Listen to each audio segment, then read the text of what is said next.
Times of Gujarat देख रहे हैं आप। मैं हूं आपके साथ जर्नलिस्ट मुहीब वोरा। आज हम मौजूद हैं अहमदाबाद की बेहद ही खूबसूरत और बहुत ही सुप्रसिद्ध जामा मस्जिद में, और एक सिलसिले के हम यहाँ पर आए हैं। दरअसल परसों ही गुजरात हाई कोर्ट का एक फैसला आया है, जिसमें एक जनहित याचिका दाखिल की थी, जिसमें यह कहा गया था कि अजान से ध्वनि प्रदूषण होता है और अजान को लाउड स्पीकर में देने से रोक लिया जाए। लेकिन हाई कोर्ट के जो मुख्य न्यायाधीश हैं सुनीता अग्रवाल जी और न्यायमूर्ति अनिरुद्ध पीएमआई, उनकी बेंच ने इस याचिका को खारिज कर दिया, ये कहते हुए कि अजान से कोई ध्वनि प्रदूषण होने का चांस नहीं है। हम आज जामा मस्जिद के पेश इमाम मुफ्ती सबीर आलम साहब के साथ आज हैं और उनसे जानने की कोशिश करेंगे कि ये फैसले के बारे में वो क्या सोचते हैं और अजान का महत्व क्या है। सबसे पहले तो मुफ्ती साहब, ये जो कोर्ट का फैसला आया है, कैसे देखते हैं आप इसको? देखिए, कोर्ट का फैसला है तो जाहिर है कि हमारे मुवाफिक हो या मुखालिफ, फैसला फैसला होता है और हम उसको जो है मानते हैं, स्वीकार करते हैं, और ये हमारे मुवाफिक आया तो हम शुक्रिया अदा करते हैं।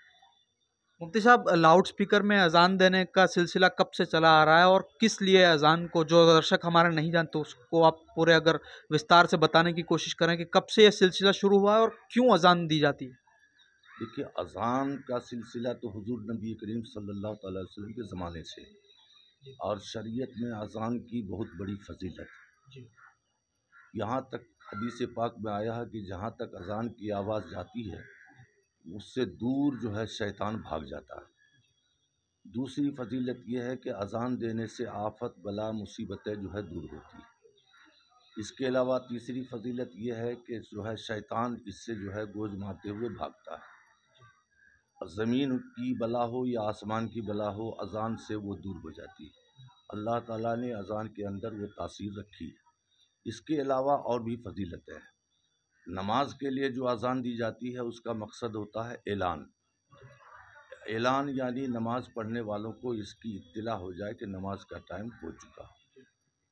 अब माइक में जहाँ तक अजान देने का सवाल है, चूँकि रोज़ बरोज़ मुसल्मान इंसान की आबादी बढ़ती जा रही है और आबादी बढ़ने के साथ साथ ट्रैफिक भी बढ़ती जा रही है, तो जब साइंसदानों ने ये चीज़ें निकाली कि भाई इससे जो है आपकी आवाज़ दूर तक जा सकती है, तो अजान की आवाज़ लोगों के कानों तक, घरों तक पहुँचे, इस वजह से माइक लगाते हैं। इस्लाम में इसकी कोई फ़र्जियत या वाजबियत नहीं है, लेकिन चूँकि अजान की आवाज़ नमाजियों तक पहुँचे, और मैं समझता हूँ कि ये अजान मुश्किल से 3 मिनट या 4 मिनट, 4 मिनट तो बहुत ज़्यादा हो गया, 3 मिनट लगता है। और जो लोग ये कहते हैं कि अजान से प्रदूषण या कोई ख़राबी फैलती है, मैं इसको स्वीकार नहीं करता, बल्कि अजान से फ़ायदे हैं और हर एक का इसमें जो है अपना अपना मफाद पोशीदा है। मुफ्ती साहब, क्या आप मानते हैं कि ये सियासत से सारा कुछ प्रेरित होकर ये सब शगुफे छोड़े जाते हैं? क्योंकि बहुत सारे ऐसे लोग हैं हमारे हिंदू भाई भी जो अजान से बिल्कुल उनको तकलीफ नहीं होती। क्या आपको लगता है कि कुछ ऐसा ऐसा किया जा रहा है कि ध्यान भटकाने की कोशिश की है? हाँ हाँ, ये तो अब हमारे मुल्क में कई साल से ऐसा हो रहा है। ख़ास तौर से अब माइक का इस्तेमाल सिर्फ अजान में तो होता नहीं है, बिल्कुल, हाईकोर्ट ने भी यही कहा है। कीर्तन में भी होता है, भजन में भी होता है, मंदिरों में भी लगा रहता है, गुरुद्वारे में भी लगा रहता है। समझ गया? तो सिर्फ अजान का नाम ले लेना, ये मतलब है कौम के अंदर फांट डालना, लोगों के जहन में जहर बोना और फितना फैलाना। इसके सिवा कोई मकसद नहीं है। मैं समझता हूँ, आपने फरमाया कि बहुत से गैर मुस्लिम भाई भी अजान से जो है फ़ायदा उठाते हैं, मैंने सुना है, और लोग अजान दिलवाते हैं बहुत से गैर मुस्लिम कि भाई अजान दो, इससे हमारे मोहल्ले में सुकून रहता है, इत्मीनान रहता है। समझ गया? तो हकीकत की नज़र से जो देखते हैं उनके लिए यकीनन इसमें फ़ायदा है, और जो आंख बंद करके कुछ भी करना चाहे, ये उनकी मर्ज़ी की बात है। मुफ्ती साहब, कोर्ट का ये जो फैसला आया है, इससे यकीनन अक़लियत के लोगों का जो है वो कोर्ट कचहरियों पर विश्वास मजबूत हुआ होगा। तो आप अक़लियत के लोग जो इस तरीके की बात सुन के थोड़ा सा अपना जज्बात में आ जाते हैं, जज्बात को कभी कभार काबू नहीं कर पाते और कभी कभार ऐसी उल बातें कर देते हैं जिससे अक़लियत का नुकसान होता है, इन लोगों को आप क्या संदेश देना चाहेंगे? क्या उनका पैगाम क्या होगा आपका? मैंने देखिए शुरू में ही कहा कि भाई ये अगर हमारे मुखालिफ भी होता तो हम उसको स्वीकार करते।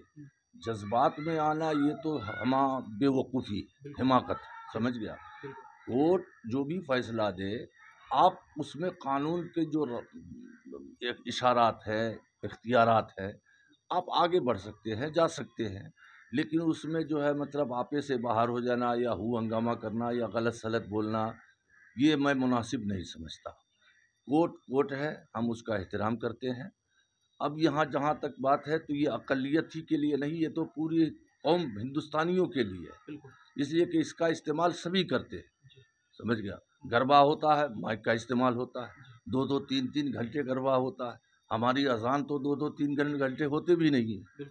इसी तरह से हम जुमे में देखिए हर मस्जिद में तकरीर होती है, लेकिन ऊपर माइक का इस्तेमाल नहीं करते हैं, सिर्फ अंदर तक ही माइक का इस्तेमाल करते हैं।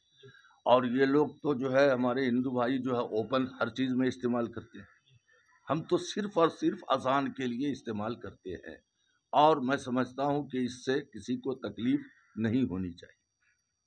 बहुत बहुत शुक्रिया मुझसे हमारे साथ बात करने के लिए। ये थे अहमदाबाद जामा मस्जिद के पेश इमाम मुफ्ती शब्बीर आलम साहब, जिन्होंने खुलकर अपनी राय रखी है और हाई कोर्ट के उस फैसले का उन्होंने स्वागत किया है, और अक़लियत लोगों के साथ साथ पूरे हिंदुस्तान के लोगों को यह आह्वान किया है कि कोर्ट के जो फैसले होते हैं उसमें विश्वास रखा करें और जज्बात में ना आकर सही तरह से समझने की कोशिश करें।